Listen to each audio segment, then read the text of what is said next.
Hi everyone. So welcome to the workshop for this month, all about comparison. And I really wanted to talk about this in a way of like, what is it when it comes up for you, and some ways to move past it as well and build some better habits around comparison as well. So first of all, what I want to go through is I want us to think about when comparison comes up for you. So this is something I've worked on in some of the meditations that I've shared. But what I want you to think about, so if you can grab a notebook and a pen, is to think about when does comparison come up for you. So specifically thinking about who triggers it, what situations trigger it. Is this more online? Is this more in real life? Is this more other companies? Is this more sort of people? Is this more family and friends? So just take a few moments now to write down all of the people, the companies, all the situations that you can be in. Maybe it could be strangers when you're walking past people. Maybe it could be situations when you're talking about things such as your business more, or maybe your family life, or your appearance, or whatever that is. So really name the sort of more specific situations that it comes up in as well would be really, really good. So we just want to really start identifying what this is and when it does appear. So if you can just list a few of those out now. Because then what we want to do is move on to how it makes you feel.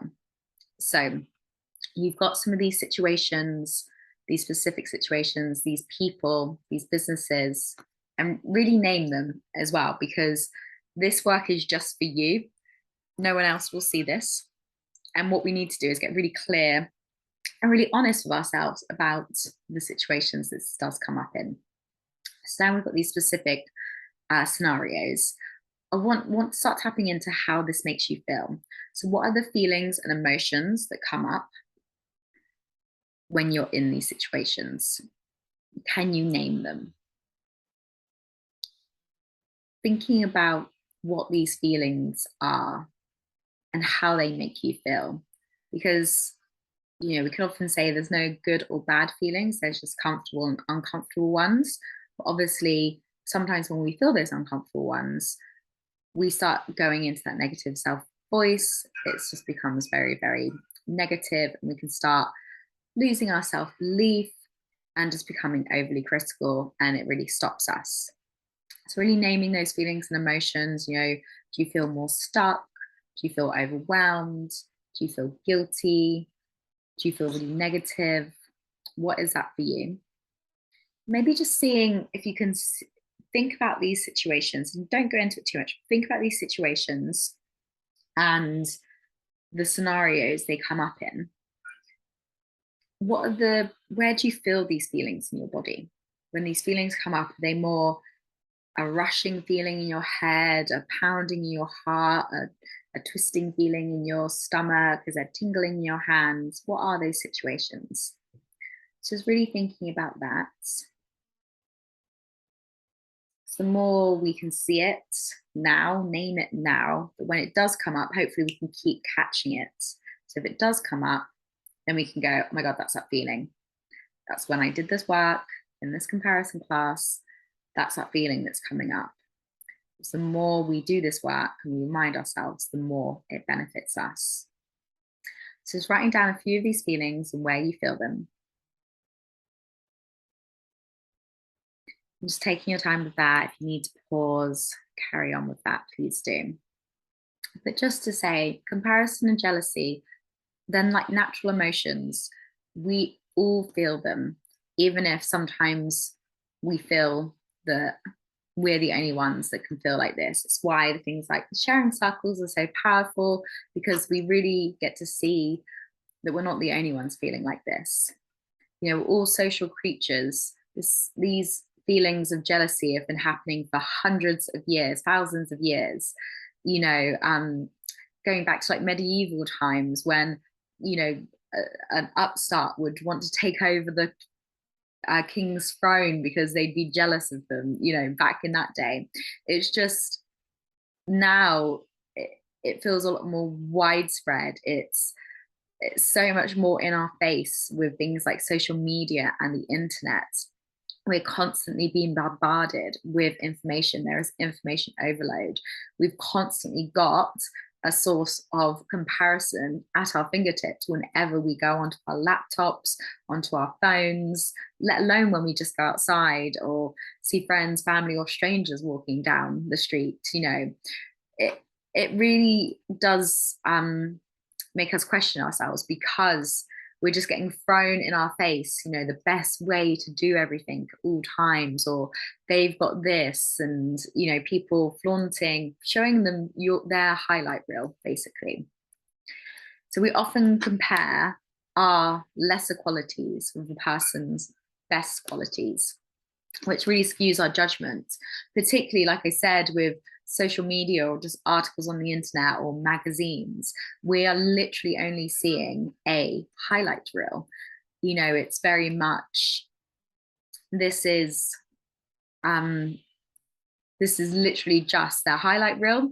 So we are literally just seeing the best a person wants to put forward with their best foot forward, ultimately.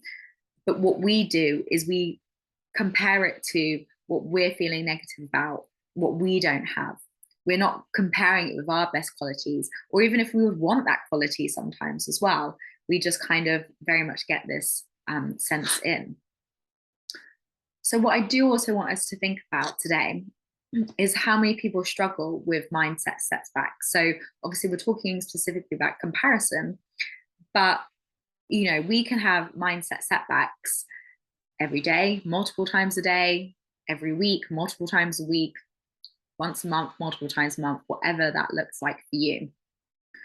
But, I want you to just start like really seeing, how often do you feel set back in your day or your week, and how that shows up for you. So how many times do you feel that you might get triggered with comparison or jealousy, or feeling guilty, that you're not doing enough for your family, or just what are those setbacks for you? How many times do you feel set back? The fact you haven't done something in your business, so you feel like you're procrastinating.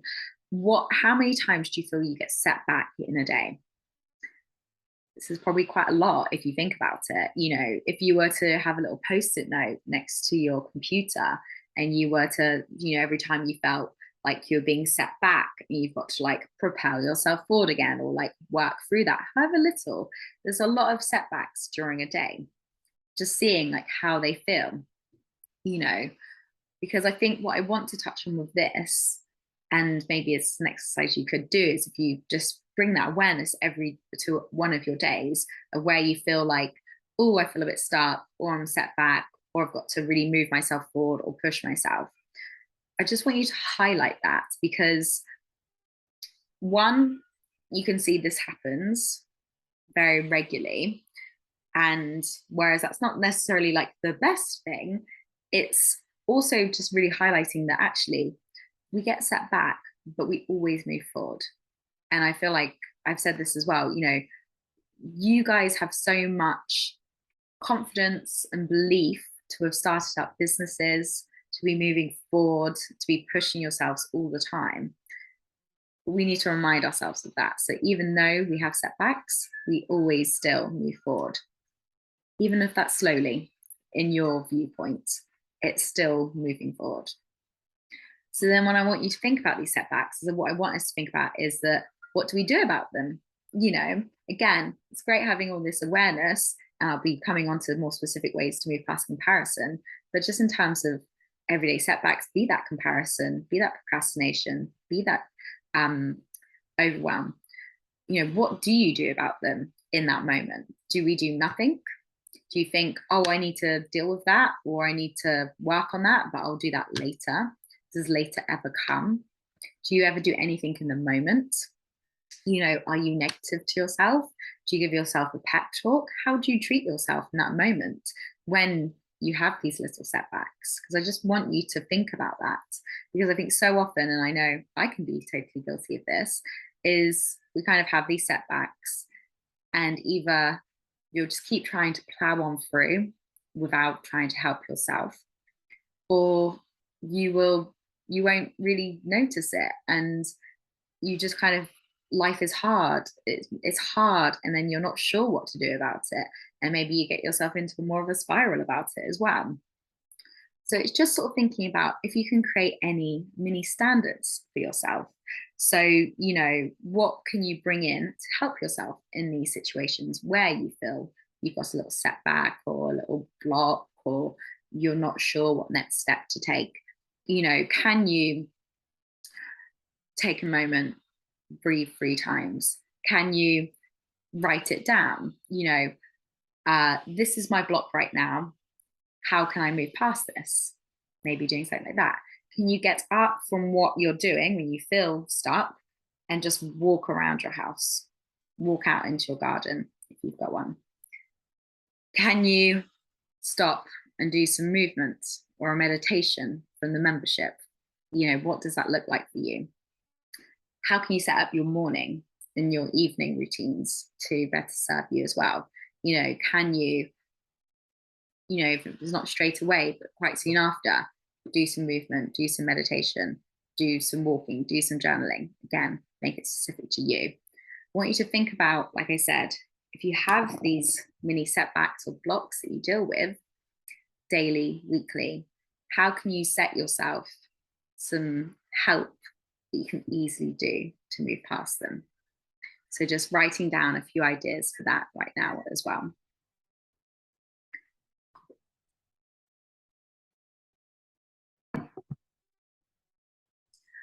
Because with all of this, we're looking at when comparison comes up, how it makes you feel, how just general setbacks, get in your way, and what we can start doing about them. Because comparison, if like left, let's call it untreated, can lead to unhappiness and low self-esteem. We can get really frustrated with ourselves. We're not good enough. That's a big thing that always comes up. It obviously has deeper levels underneath that, but a lot of the thing is always like, I am not good enough. Or, it's that unhappiness, low confidence, low self-esteem, I'm not good enough. Or we can get angry, it can go internal, or we can get angry at other people as well. Because it's like, oh, it's okay for them, or you've got this, I don't have this. We can get frustrated and angry with others, even if we don't say it to their faces. So all of these things around comparison leads to a lot of uncomfortable, not helpful, maybe even destructive kind of feelings as well. So, what we need to do is really take action on the right things in our lives as well. Because sometimes when we compare, we will take action on the wrong things. When we're comparing, we're looking at another person's path. We're thinking that's the right way. We're looking outside of ourselves. We're ignoring our own internal guide, our dreams, our feelings, our plans, because we've seen someone else's path and gone, oh yeah, I need to do that. That looks better. They've got a great life. If I just do that, that'll be better. So we need to, if we fall into this trap of comparison, not then going on to another's path. Because it is like with anything, comparison or overwhelm, they are a choice. They are a complete waste of time. They're never going to help us by comparing unless you really flip that and use comparison as a way to move you forward. But it's not really the nicest way to do that. But we do have a choice to avoid this time suck, but then that's going to have to become with some work and some boundaries that might need to come into place as well. We've always got to remember as well, comparison, we never know that full story. We never know another person's full story. So what I want to do is talk about a few different ways to avoid comparison. So one is bring awareness, being really aware of the triggers for our comparison specifically. So that list you had above, the people, the situations, the circumstances, the events. I want you to have that list of what triggers your comparison.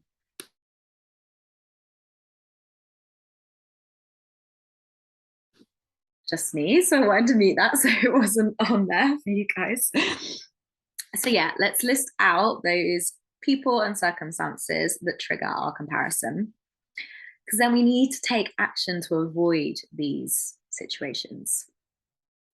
And I think, sometimes obviously with people in real life, family or friends, obviously sometimes we can be around people that will trigger our comparison, which is obviously maybe you can't always avoid that. And we'll talk about different situations, different ways to deal with that in a little bit. But maybe we wouldn't spend as much time with those people. But with the internet, social media, we can literally be around the things that make us feel comparison and jealousy all the time. Whereas if that was an in real life person, you wouldn't be spending that much time with them. Or hopefully you probably wouldn't. So it's kind of thinking, sometimes, yes, we have these people in our real life that trigger our comparison. We would still see them, but you wouldn't be hanging around with them, or you wouldn't have access to them 24/7 to like pop in and like get, feel that comparison coming up. Whereas social media and the internet, we can literally be comparing ourselves 24/7 if you wanted to, or every waking minute. If you're going on to a bit of a scroll hole or you're bored, you can constantly be comparing yourself. Whereas you wouldn't be putting yourself in that situation in real life. So this is the point I want to make with this, is that we need to take action to avoid these situations. So first point on how to avoid comparison is then, what are the boundaries you're going to put in place for yourself? That list of things you've identified, situations and people, what are they and how can we avoid those?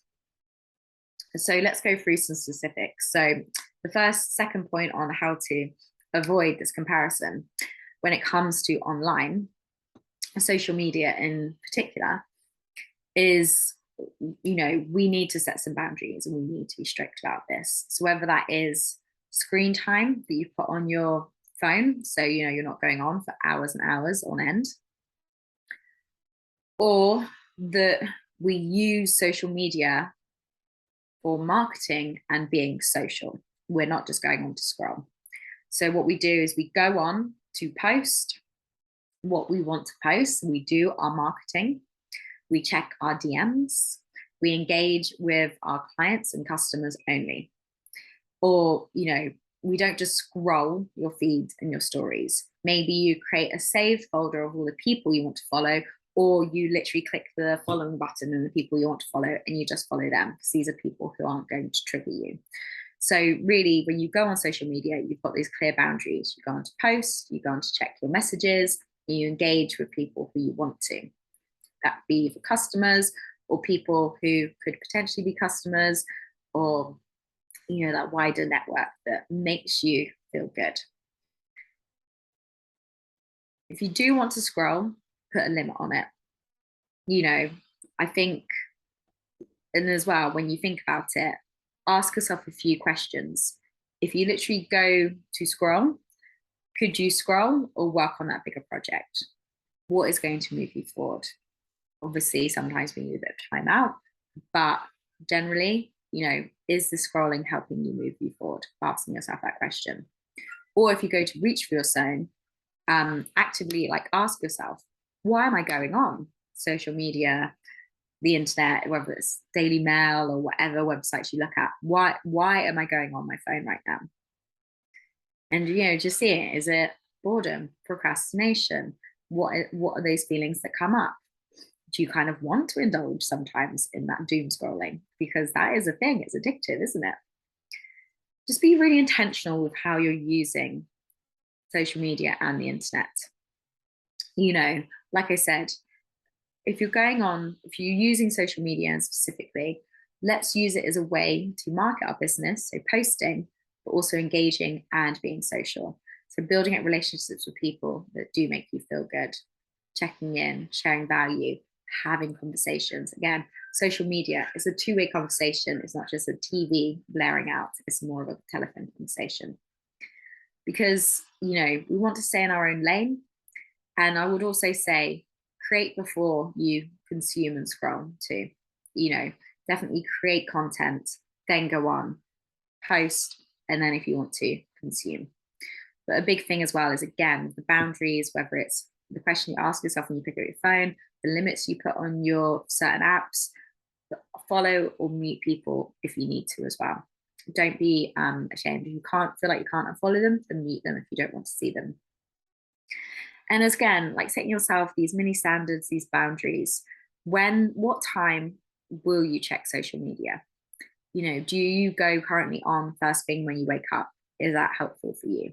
Just think about it this in a way. I remember Sophie French in a workshop I watched once was like, would you, as soon as you've woken up, would you have like hundreds of people coming through your door, going, buy this, I've just done this, would you want that? No. So why do you let it happen on your phone? So again, set yourself a mini standard of when you will be checking your phone as well. The third point about trying to move past a comparison, because like I said, it's a natural emotion, it's always going to come back, but there's different ways that if it does come up, what we can do is gratitude. So really focusing on the things that you are really grateful for. This is so simple, it's so easily done. You could literally do it first thing in the morning before you go to sleep at night, which is what I do. Or if you are feeling triggered, you can just write down a few things that you're grateful for, because what you appreciate appreciates. So for me at night, I'll always just write down 3 things I'm grateful for.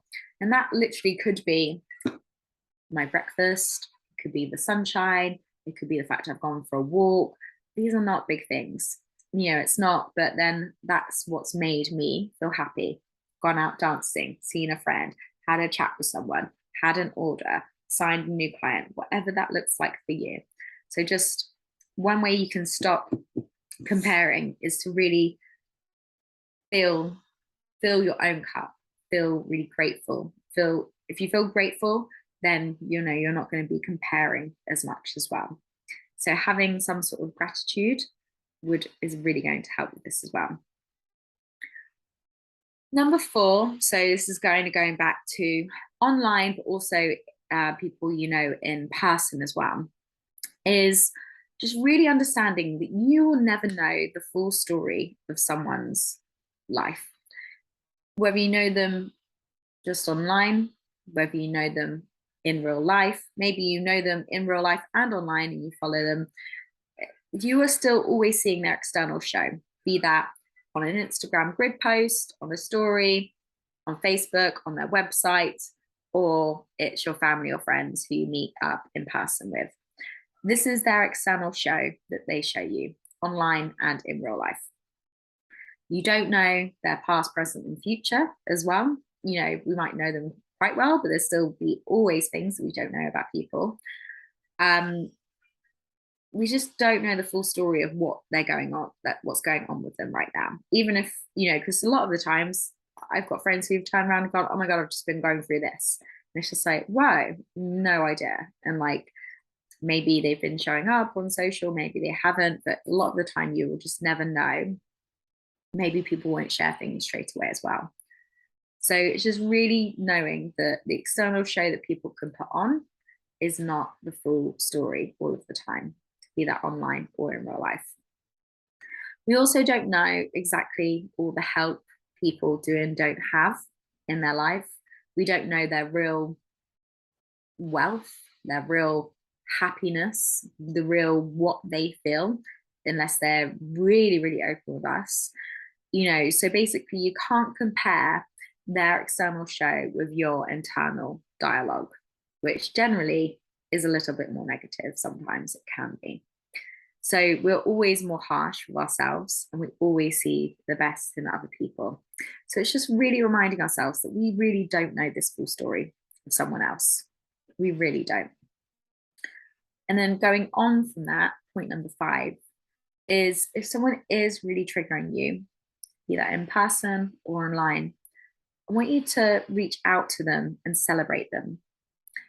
I want you to make them more human. Tell them, just send them a compliment.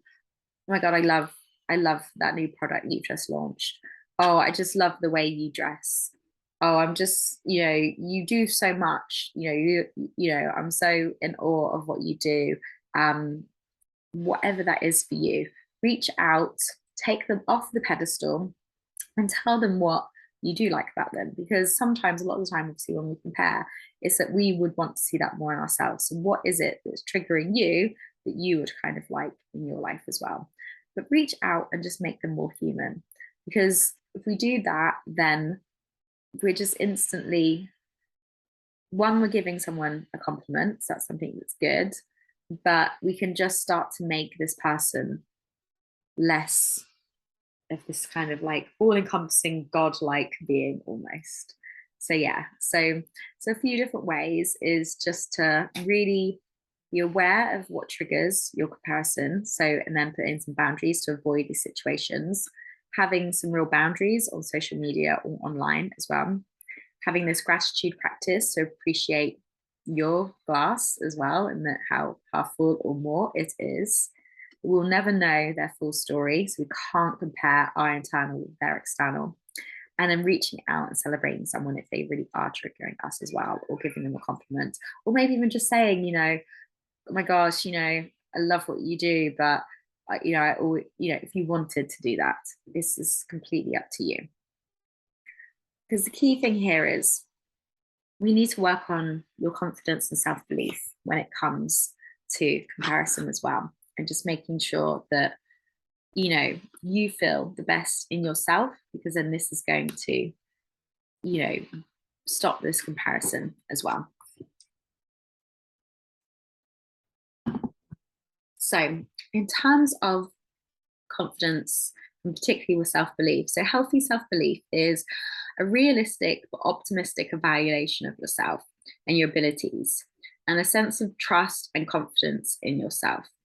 So, this isn't putting yourself up on a pedestal as well and saying all these things that maybe you don't do, but it's that realistic, but with an optimistic look on you as well.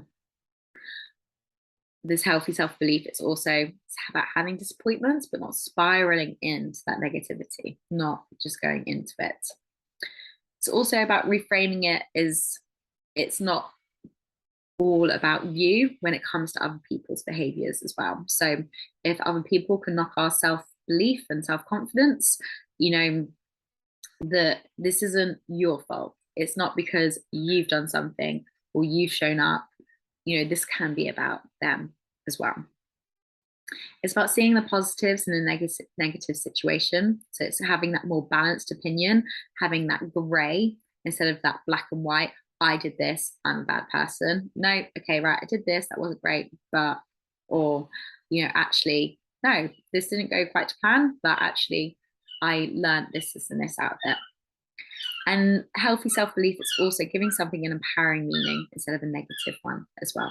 So it's a real, it's being much more realistic, having that optimistic look, looking for the good, basically, as well, and not spiraling. So what we want to do is build up your self-belief as well, because that will obviously help with your comparison, because if we build up your self-belief, then you can then know that you have so many great qualities as well, and you really, really do. So there's some journal prompts here of just to think about, when self-doubt isn't there, who are you? Who would you like to be? Who are you really without, when you take off that mask of negative self-doubt? What would you do, or what have you done? And just really identifying this as well. So I've got some prompts here if you want to write down these. But what I want you to look at is, I was really happy when, and I want you to finish that sentence. So I was really happy when, and answering that question. When were you happy? What was that situation for you? Where were you? Who were you with? Really thinking about that. And spend some more time on these as well by yourself. But just think of just one thing. I was really happy when, and write down that, the first thing that comes to your mind. And then something that my friends like about me is, and again, how do your friends compliment you? Something we've done before. We've talked about, your friends compliment you as being a superwoman, being super organized, being really helpful, being really honest. What does that look like for you? What something that my friends like about me? Again, instead of saying something that I like about me, what do your friends like about you? And that's something that you like as well. So again, she's giving you, reminding you of all your great qualities. Then I want you to write of as well, I'm proud of. So something you're proud of. I'm proud of this moment in my life, in my business, this achievement, something I did. What's he most proud of?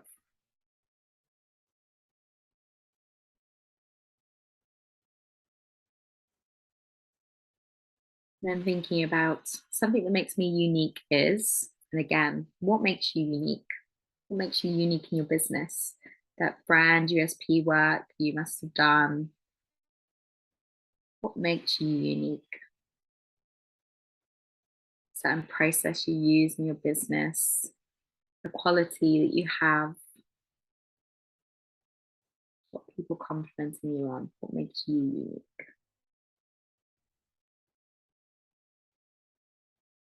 I also want you to think about what your core beliefs are about who you are. Do you see yourself as someone who is hardworking, who is passionate, who is there to help others, who is so caring? What are these core beliefs? Someone who can be trusted, someone who is creative. What are those core beliefs about who you are?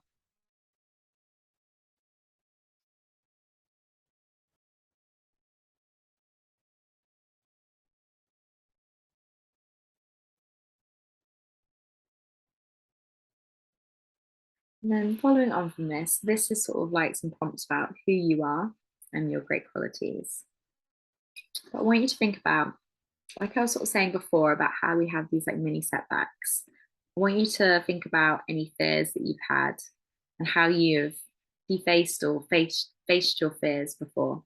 When have you faced your fears and done it anyway? Feel the fear and do it anyway. Book by, I think it's Susan Jeffers. When have you felt that fear and done it anyway? So like a lot of the time we can really feel fear and we feel like we don't move past it. There's so many things you would have done to feel that fear and gone on anyway. So what is that for you? When have you felt that fear and gone moved forward?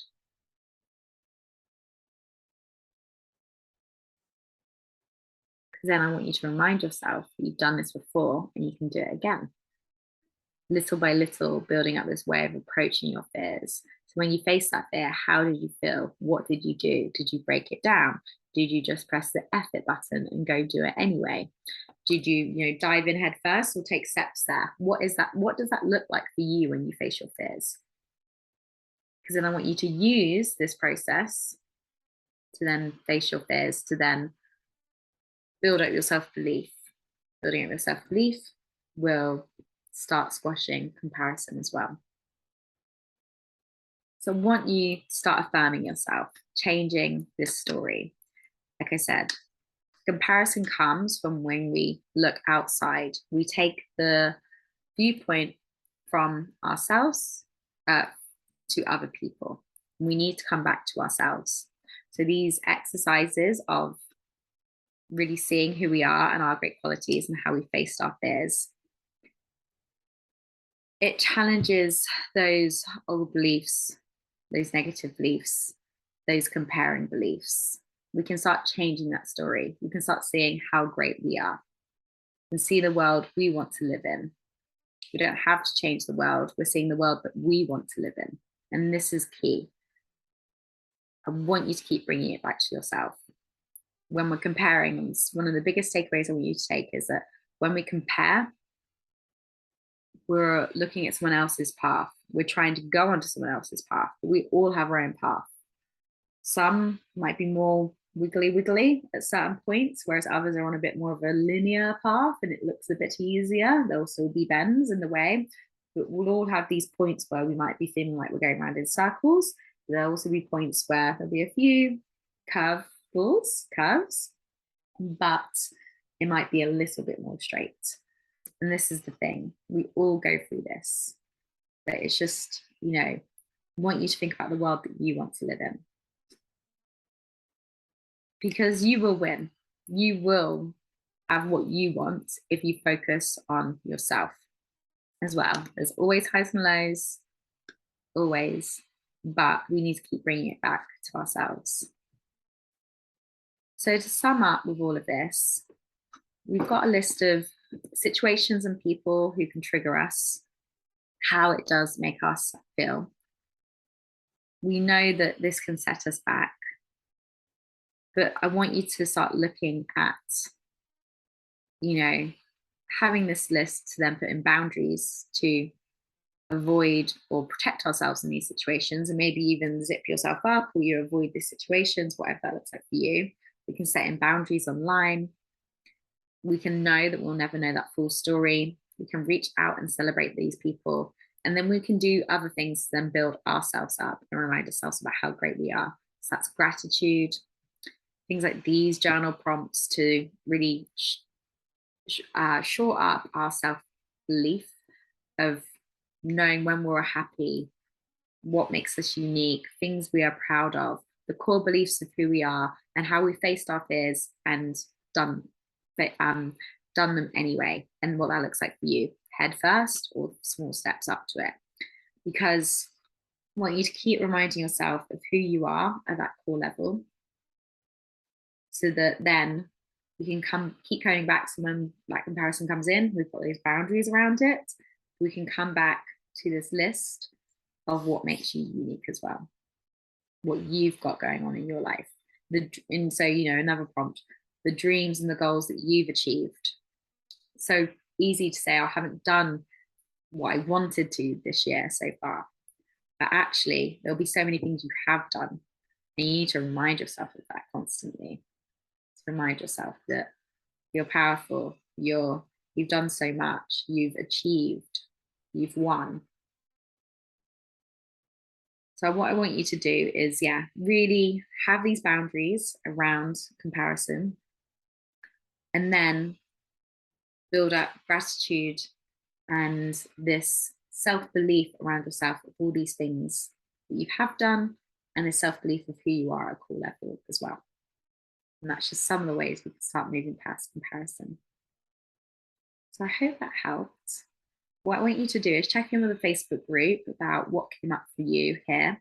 If you want to put in the places where your comparison could be triggered, even if it's overarching, any boundaries you're going to put in for yourself, and also some good things about yourself that can shore up your self-esteem, that then really makes you go within and put you forefront instead of someone else forefront. And maybe even putting that up as a little sticker around, you are that kind of like main character energy, for want of a better word, but you are that starring role. Don't put someone else in the starring role of your life. You are that star. So do check in the Facebook group. Let me know what comes up. And looking forward to seeing what you're going to be doing to help with your self-esteem and working past this comparison. So enjoy, and I can't wait to see what comes up for you.